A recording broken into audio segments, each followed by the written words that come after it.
In Uganda, the president is planning to hand over to his son, who is a general. And when he hand over to that his son, they will want to terminate his life because it's not well planned. The constitution of Uganda, they will tamper with it anytime there's going to be a kind of referendum to change the constitution to suit the president's wishes. Alright, breaking news. Wetuogirira sawa zineno ebyomukulu Erias Lukwago hasibirungi Hajeno Muhoozi Kainerugaba asazeewo okumukyalira wali eruzira. Lwaki amukyalidde tugenda kubiranga tubibaleetera mu maaso obutambi ne videos. Nkugambe Twitter ekuta omuliro. Hajeno Muhoozi Kainerugaba agambye alina okumenyamenya omukulu Erias Lukwago mpaka nga omusayi gumuwedde mu kitegeeza okufa. Siwe kiri? Era gye kitegeeza.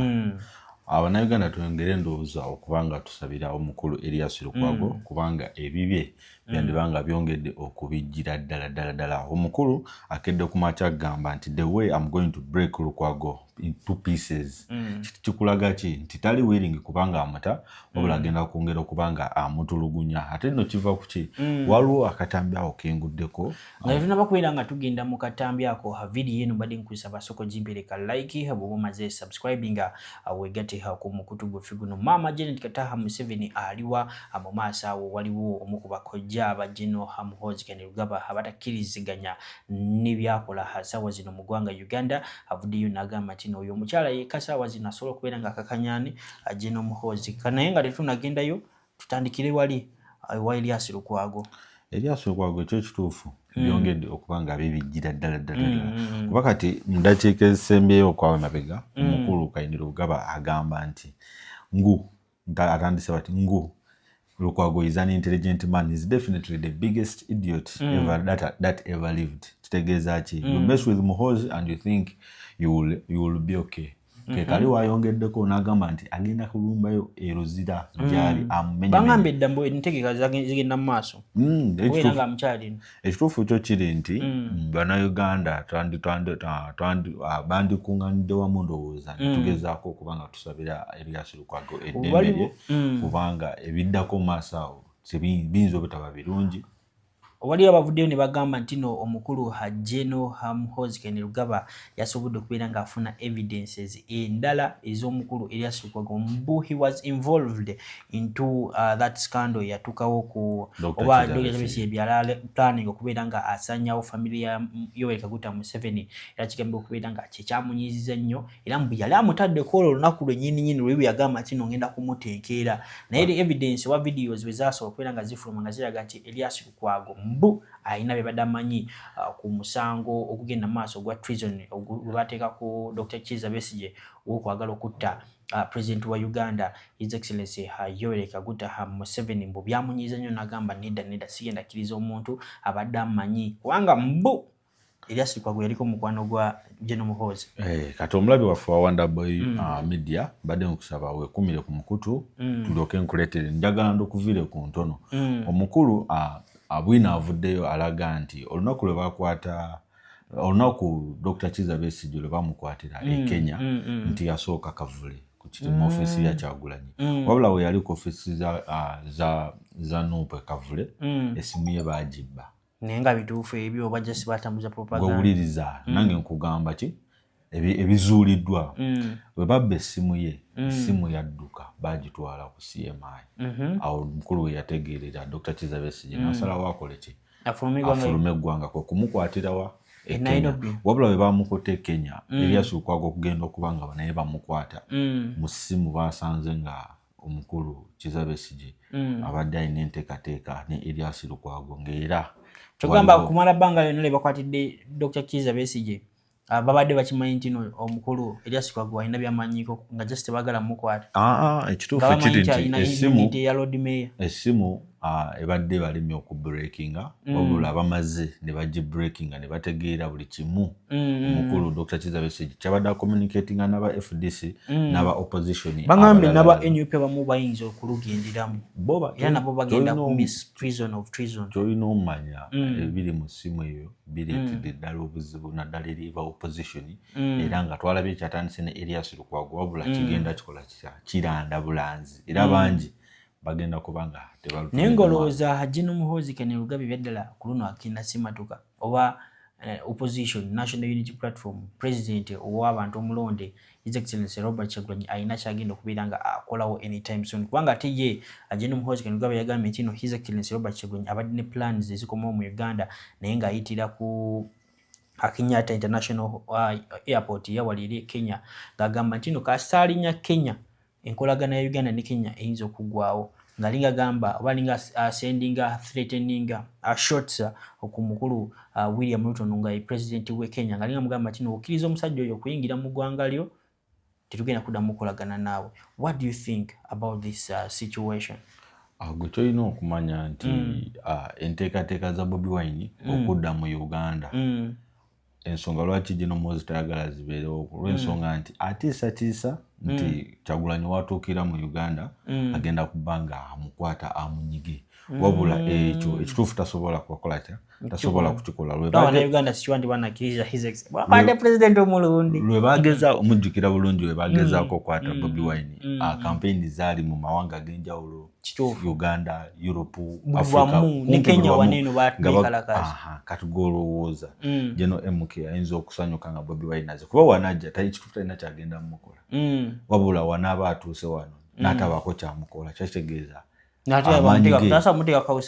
baba bamutese house arrest bamusaayo nga yafuluma gwe gunaaba gusoose ekyo eriwuwe bwe kiri negundi kenyini yayitakewo njagala abazoke balabe vidiyo no muzeeyi nga nyumya ku nsonga oba ku ngeri omukulu ku ngeri Elias Lukwago gye bamuconnectinzemu n'omusango gwa Dr. Kizza Besigye. Njagala kumenya ebirozo mu comment section mulowooza bya ddala oba just gana mawulire General Muhoozi Kenneth Lugaba ageza kubeera nga agapanga tayagala Dr. Kizza Besigye okufuna freedom ye kubanga kigenda kubeera nga Elias Lukwago since he was the lawyer of Dr. Kizza Besigye abadde alina waatuuse kati saawa zino twavudde ku musango gwa Dr. Kizza Besigye tuize kwani Elias Lukwago atenga omusango gwa Dr. Kizza Besigye bade bunatera okuggwa naye kati njagala okubuuza omulabi waffe kiri nti lawyer okumanya omusango gwa client w'ekibi kuba kati ekituufu kyo kiri nti omuzi omusango abazizza omusango wa ddembe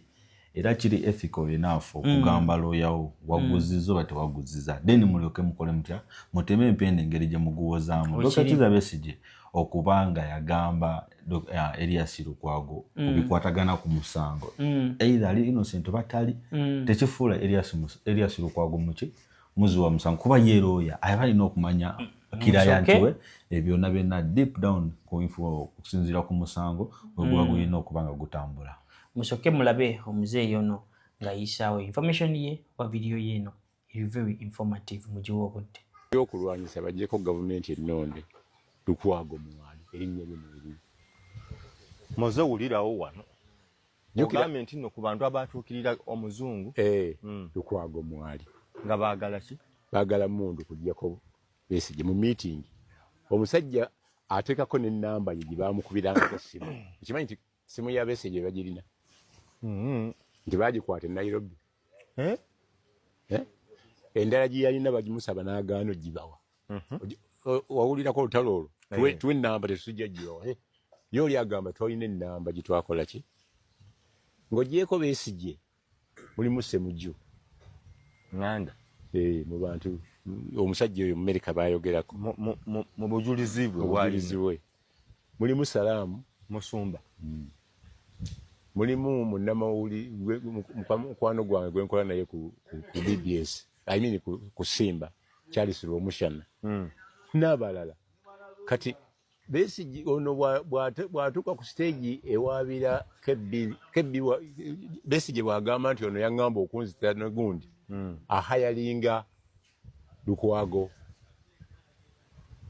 ne Kaluwa ne Aaron Kiiza abo bonna tiimu nga bw'ogimanyi waliwo tiimu y'abantu nga 5 kabiriiti nga tebava mu nsi emu lwakuba nti muguno tebannajja naye babadde bajja nga bali mu magye kati Besigye kigambibwa nti Lukwago agenda ku mpewo agamba nti leero nfunye empuuta ensavwa ngenda kusimba CDF omuko kuggwa warantu I mean gwa summons ajja ateekemu defense ye ali mu criminal summons ogamba okutiisatiisa okutta omuntu si civil nti gwabyanfuna buli criminal baali bamututteko CDF ku misango n'agenda ku Buganda Road n'ateekayo defense ku luno bagamba nti beyatumye baganye okukwata gundi ze okurisiivinga summons za kooti. Ebiseera ebisinga mu criminal kooti yerina okuwa abantu abagenda okusaavinga abantu bewaabye. Kati tunuulira nga Besigye Muhoozi alina evidence eraga nti noono ku Besigye yeekulubeesaako ate nga ye lawyer n'agenda aga nti ngenda kumwesaavingira personally. Waliwo omuntu gw'ogendako nga mukwataganya obwongo lukwago ne oli tebakola ki era bwe bamaze omukwata natandise kulaba ku ssaawa 10 nti bazinze ennyumba yange drone abantu tebamanyiddwa biki kati abantu abatamanyiddwa yabadde talina gwakubidde gwagamba nti bano paka lwe bamukutte era nga tabakola ki tabategeera bamukwata. CDF n'avaayo n'agamba have arrested the fool is in my basement. Oyo yena ayagala okunsaavinga ajje ng'amanyi mulina wano ajje ayagala okusaavinga naye ajja kumwegattako. Kati ekyo kintu kiteekawa essiga eddamuzi naye kati atekuba kutwalira mu mateeka mu ngalo si gwe gusoose. Mu Uganda bazimbye ekintu ekiyitibwa eggaali. Abantu bajja ne balabye eggaali gye bayisizaamu kasolo. Nagirabye kasolo bamuyisizaamu eggaali yagimuyisizaamu n'atambula n'agenda golabye n'akomaawo kasolo bw'ataatwale mu kusango mu kooti naye ajja kufunayo eggaali eyi. Walaba eggaali gye bayisa muwala wa Katikkiro ow'emyaka 5 mu emeka former Katikkiro ne bamuta n'okumutta. Owalagubbe tebamuyisizaamu eggaali. So eggaali zaatandika mpola namigo gya poliisi nga givaawo ku poliisi kati ne gizimba basobi ne gizimba abantu bonna abamenyi b'amateeka ne batuuka n'okubeeyambisa. Nkulaba nti kakati okugira kino tulina okufuna omwana eggaali abantu ababadde walukwago babadde bayisaamu ggaali nga tebeeyanjudde wantu wonna. Tuli ba poliisi oba tuli ba wangadde wano ekyani drone ewangadde Uganda wano exactly kyekika ekyezzeewo twalinanga eggaali ku njagala kuzza emabega siraati ogambye omuzungu yavaayo waliwo Meja Jeno abantu bonna ng'oggyeko omulimi omu ku bajulizi abagenda okulumiriza Besigye. Omusajja yali Kenya kati omulimi amujuliza ati yali asuubula bintu gundi South Sudan.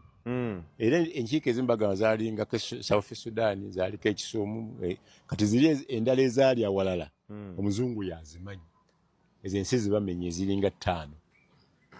kati omuzungu naye baleeta muleeterwa mpaka we yagamba bugamize kiki lwaki abayonona bizinesi. Okusinziira ku statement ya police muzungu yakoze statement ku police yani ono Damuli yani aliwa ono Kahindo Tafiri gwada yogera Damuli Jeno Damuli yakoze kati gomuyita Jeno naye yakozenga wa police yaddenga mujasi nga bwe walabanga Katumba nga ye IDP nga bwe walabanga Kayihura Jeno naye nga police.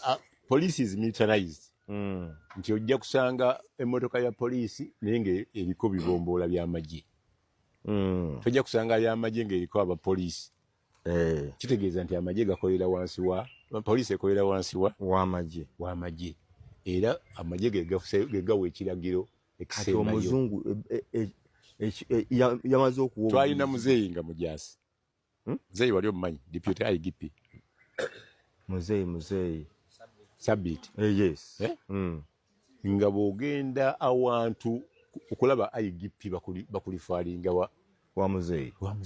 Nga naye ye deputy. Muzeeyi yanyambako lumu nga bawambye omuzukulu wange n'amukwatira ekawempe mu ddakiika 3 Kampala location.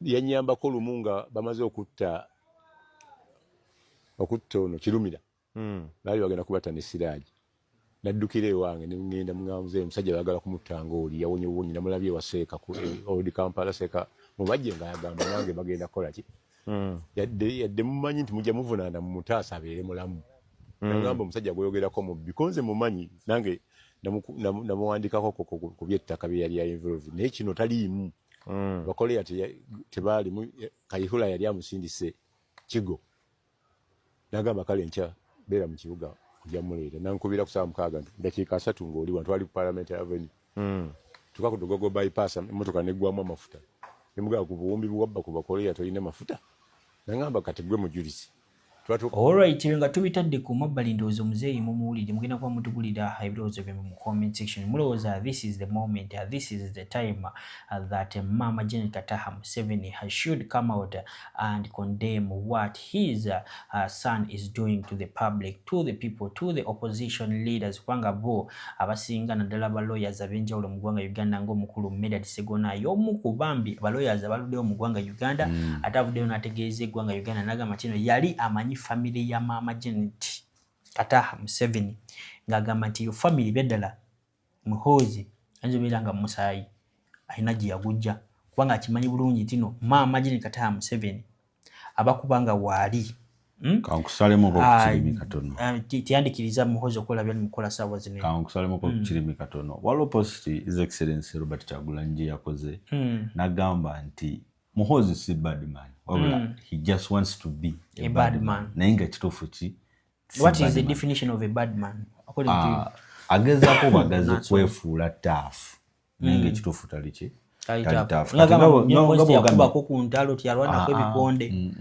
just ayagala bwagazi kola tya kufuuka kulaga maanyi nti wamaanyi era omukulu Segona waba yagambye nti family ya Kataha Kotese ne Muhoozi bantu balamu kyandibanga bwe kiri just Muhoozi ayagala bwagazi kugula public ayagala kufuna public attention then ne sympathy eri abantu n'okulaga nti he's doing work but in actual sense he's just creating nenga haye mama kati sawa zino looza ali atya looza mbere gende etirira oba akyali bubi akoze basinga badde bagamba nti no bagala okulaba minister waabwe wa education bagala minister waabwe wa sports because she's the minister of education and sports in Uganda, so people want to know like is she still there, is she gaining the energy mulwadde ebyaddala oba just ebyokola yasose nabiwumulamu kubanga kikirizibwa omuntu okusaba vacation ya 6 months mwaka mulamba ngamba anzi sigenda kola guno omwaka ngenda kubeera ku vacation.